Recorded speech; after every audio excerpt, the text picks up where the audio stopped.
अब लोकसभा और राज्यसभा के बीच में डिफरेंस हम देख लेते हैं कि क्या क्या डिफरेंस इसके बीच में होते हैं। यहाँ से आपको चीजें क्लियर हो जाएंगी और सारी चीजें आपको अच्छे तरीके से याद हो जाएंगी। तो देखिए, लोकसभा का जिक्र किया गया है आर्टिकल 81 में, ये सारी बातें हम समझ चुके हैं।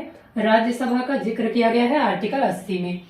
राज्यसभा के जो सदस्य होते हैं उनको अप्रत्यक्ष तौर पर चुना जाता है। अप्रत्यक्ष तौर पर चुने जाने का मतलब ये है कि उन्हें डायरेक्ट जनता के द्वारा चुना नहीं जाता है, यानी लोगों के द्वारा चुना नहीं जाता है। इन्हें चुना जाता है विधानसभाओं या विधानमंडल के सदस्यों के द्वारा अप्रत्यक्ष तौर पर। तो ये बात आपको याद रखनी है, विधानसभाओं या विधानमंडल के द्वारा राज्यसभा के सदस्यों को चुना जाता है। विधानसभा आप समझते होंगे, जब राज्यों के विधानमंडल के बारे में हम पढ़ेंगे तो डिटेल में इसे पढ़ेंगे। आपको पता होगा कि जो राज्यों के विधानमंडल होते हैं, राज्यों के विधानमंडल में भी 3 अंग होते हैं, राज्यपाल, विधान परिषदें और विधानसभाएं। तो जब हम विधानमंडलों को पढ़ेंगे तो ये सारी बातें हम समझेंगे। यहाँ पर आप समझिए कि राज्यसभा के सदस्यों को चुना जाता है विधानसभाओं के सदस्यों के द्वारा अप्रत्यक्ष तौर पर, और इसमें भी आनुपातिक प्रतिनिधित्व प्रणाली का प्रयोग किया जाता है। आनुपातिक प्रतिनिधित्व प्रणाली हमने जब प्रेसिडेंट वाला चैप्टर समझा था तो वहां पर समझा था, आप वो वाला चैप्टर देखेंगे तो आपको आनुपातिक प्रतिनिधित्व प्रणाली समझ में आ जाएगी। लेकिन यहीं पर लोकसभा के जो सदस्य होते हैं, लोकसभा के सदस्यों को डायरेक्ट जनता के द्वारा चुना जाता है, और इसे चुनने वाले मतदाता जो होते हैं, यानी इसे चुनने वाले जो लोग होते हैं, उनकी मिनिमम एज जो होती है वो पहले हुआ करती थी 21 साल। आपको पता होगा पहले इनकी एज होती थी 21 साल, लेकिन वर्तमान में इनकी एज घटा करके 18 साल कर दी गई है। 61वें संविधान संशोधन 1989 के माध्यम से ये काम किया गया है, आपको पता होगा। 61वां संविधान संशोधन 1989 राजीव गांधी सरकार के द्वारा किया गया था। राजीव गांधी ने 21 वर्ष से घटा करके 18 वर्ष मतदाताओं की आयु कर दी थी। तो अब जो मतदाता हैं, यानी लोकसभा के सदस्यों को चुनने वाले लोग हैं, उनकी आयु होती है 18 साल। फिर इसमें दूसरा पॉइंट है कि राज्यसभा का कार्यकाल होता है 6 साल। राज्यसभा का कोई कार्यकाल नहीं होता है, आपको याद रखना है। राज्यसभा एक स्थायी सदन है, वो हमेशा चलता रहता है। लेकिन राज्यसभा के जो मेंबर होते हैं उनका कार्यकाल होता है 6 साल। ये बात आपको याद रखनी है, और ये लिखा है आर्टिकल 83 में। आर्टिकल 83 में ही लोकसभा और राज्यसभा दोनों के सदस्यों का कार्यकाल दिया गया है। तो यहाँ पर आपको कंफ्यूज नहीं होना है, किसी का भी कार्यकाल पूछे आर्टिकल 83 आपको याद रखना है। आर्टिकल 83 में राज्यसभा के सदस्यों का कार्यकाल होता है 6 साल और लोकसभा के सदस्यों का कार्यकाल होता है 5 साल। लेकिन लोकसभा स्थायी सदन नहीं है, ये अस्थायी सदन होता है, यानी टेम्परेरी सदन होता है। इसे कभी भी भंग किया जा सकता है राष्ट्रपति के द्वारा। अगर प्रधानमंत्री राष्ट्रपति से लोकसभा को भंग करने के लिए कहते हैं तो जब वो ऐसा करेंगे तब राष्ट्रपति के द्वारा लोकसभा को कभी भी भंग किया जा सकता है। लेकिन यहीं पर आपको याद रखना है कि राज्यसभा जो है वो स्थायी सदन है, इसे कभी भी भंग नहीं किया जा सकता है। अभी हमने समझा था, प्रधानमंत्री की सिफारिश पर लोकसभा को कभी भी राष्ट्रपति के द्वारा भंग किया जा सकता है। इसके 1/3 सदस्य हर 2 साल में रिटायर हो जाते हैं, क्योंकि ये एक स्थायी सदन है। सदन का कोई कार्यकाल नहीं होता है, यानी राज्यसभा का कोई कार्यकाल नहीं होता है, तो इसके सदस्य एक साथ नहीं चुने जाते हैं। इसके सदस्य थोड़े थोड़े समय में 2-2 साल में ऐसे चुने जाते हैं, 1/3 करके, और ये 1/3 ही 2-2 साल में रिटायर होते जाते हैं और नए सदस्यों को यहाँ पर चुन लिया जाता है। तो 1/3 सदस्य हर 2 साल में यहाँ पर रिटायर हो जाते हैं। लेकिन यहाँ पर क्योंकि ये अस्थायी सदन है, इसका कार्यकाल ही 5 साल का होता है, तो सभी सदस्यों का कार्यकाल 5 साल का होता है और सभी सदस्य एक साथ चुने जाते हैं, एक साथ ही रिटायर होते हैं। 5 साल के लिए इनका कार्यकाल होता है।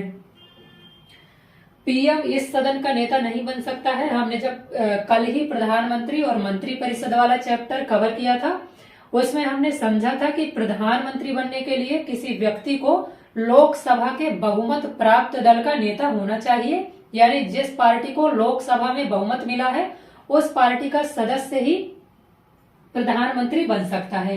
तो राज्यसभा में अगर किसी पार्टी को या किसी दल को बहुमत प्राप्त है तो उस दल का या पार्टी का नेता प्राइम मिनिस्टर नहीं बन सकता है। लेकिन लोकसभा में अगर किसी दल या पार्टी को बहुमत प्राप्त है तो उस दल या पार्टी का नेता प्राइम मिनिस्टर बन सकता है। तो आपको याद रखना है कि प्राइम मिनिस्टर बनने के लिए किसी व्यक्ति को लोकसभा का जो बहुमत प्राप्त दल होगा उसका नेता होना चाहिए। फिर मिनिमम एज राज्यसभा के सदस्यों के लिए रखी गई है 30 साल और लोकसभा के सदस्यों के लिए मिनिमम एज रखी गई है 25 साल। दोनों की एज का जिक्र या योग्यताओं का जिक्र किया गया है आर्टिकल 84 में, ये बात भी आपको याद रखनी है। लोकसभा में 25 साल मिनिमम एज चाहिए और राज्यसभा में 30 साल मिनिमम एज चाहिए, इसीलिए इसे युवाओं का सदन कहा जाता है। यानी यहाँ पर यंग लोग आते हैं कंपैरिजन टू राज्यसभा। राज्यसभा को बुजुर्गों का सदस्य कहा जाता है क्योंकि यहाँ पर मिनिमम एज मांगी गई है 30 साल, लेकिन वैसे व्यवहारिक तौर पर भी यहाँ पर कम जो छोटे उम्र के लोग होते हैं वो आते हैं, यहाँ पर ज्यादा जो बुजुर्ग लोग होते हैं वहां उनको चुना जाता है। तो ये बुजुर्गों का सदन होता है और ये युवाओं का सदन होता है। मिनिमम एज 25 साल और 30 साल। राज्यसभा का जो हेड होगा उसे कहा जाएगा सभापति, और ये सभापति राज्यसभा का कौन बन सकता है? तो उपराष्ट्रपति जो होता है यानी वाइस प्रेसिडेंट जो होता है वही राज्यसभा का पदेन सभापति होता है। उपराष्ट्रपति वाले चैप्टर में हमने ये सारी बातें समझी थी। इसका दूसरा जो प्रमुख होगा, यानी अगर सभापति कभी अनुपस्थित है या अब्सेंट है तो फिर उसकी जगह पर काम करेगा उपसभापति। तो इसके जो हेड होते हैं उसे सभापति और उपसभापति कहा जाता है। लेकिन लोकसभा का जो हेड होगा उसे अध्यक्ष या स्पीकर कहा जाएगा। जब भी संसद के दोनों सदनों की संयुक्त बैठक होती है, देखिए ये मान लीजिए ये संसद है। संसद आपको पता है एक भवन है पूरा, वहां पर एक मान लीजिए लोकसभा का सदन पूरा होता है और एक राज्यसभा का सदन होता है। यहाँ बीच में एक हॉल बनाया जाता है जिसे सेंट्रल हॉल कहा जाता है। तो सेंट्रल हॉल में लोकसभा और राज्यसभा की संयुक्त बैठक होती है। जब भी किसी बिल या विधेयक को लेकर के दोनों के बीच में मतभेद हो जाता है या गतिरोध पैदा हो जाता है तो फिर इनकी संयुक्त बैठक यहाँ सेंट्रल हॉल में करवाई जाती है और इस बैठक की अध्यक्षता की जाती है लोकसभा के अध्यक्ष या स्पीकर के द्वारा। तो आपको याद रखना है संसद के संयुक्त अधिवेशन की अध्यक्षता हमेशा लोकसभा के अध्यक्ष या स्पीकर के द्वारा की जाएगी। लोकसभा के हेड को अध्यक्ष या स्पीकर कहा जाता है और दूसरे हेड को कहा जाता है उपाध्यक्ष, यानी अध्यक्ष की अनुपस्थिति में उपाध्यक्ष के द्वारा कार्य किए जाएंगे। फिर यहाँ पर मैक्सिमम मेंबर जो होते हैं वो 250 हो सकते हैं, ये बात अभी हमने समझी थी। 238 निर्वाचित होंगे और 12 मनोनीत होंगे। यहाँ पर मैक्सिमम मेंबर जो होंगे वो 552 होंगे और यहाँ पर वर्तमान में जो है 550 मेंबर होते हैं। ये सारी बातें हमने समझ लिया है पहले ही। स्टेट्स से 524 और 19 सदस्य यूटीज के होते हैं वर्तमान में। और यहाँ पर देखिए मैक्सिमम सदस्य 250 हो सकते हैं लेकिन वर्तमान में 245 सदस्य हैं, तो इसे आप करेक्ट कर लीजिएगा। 233 और 12 सदस्य होते हैं, वर्तमान में 245 सदस्य हैं, 233 निर्वाचित और 12 मनोनीत। ये हम समझ चुके हैं। ये बुजुर्गों का सदन होता है, यहाँ पर बुजुर्ग लोग आते हैं और ये युवाओं का सदन होता है। तो उम्मीद है कि आपको सारी चीजें क्लियर हो गई होंगी।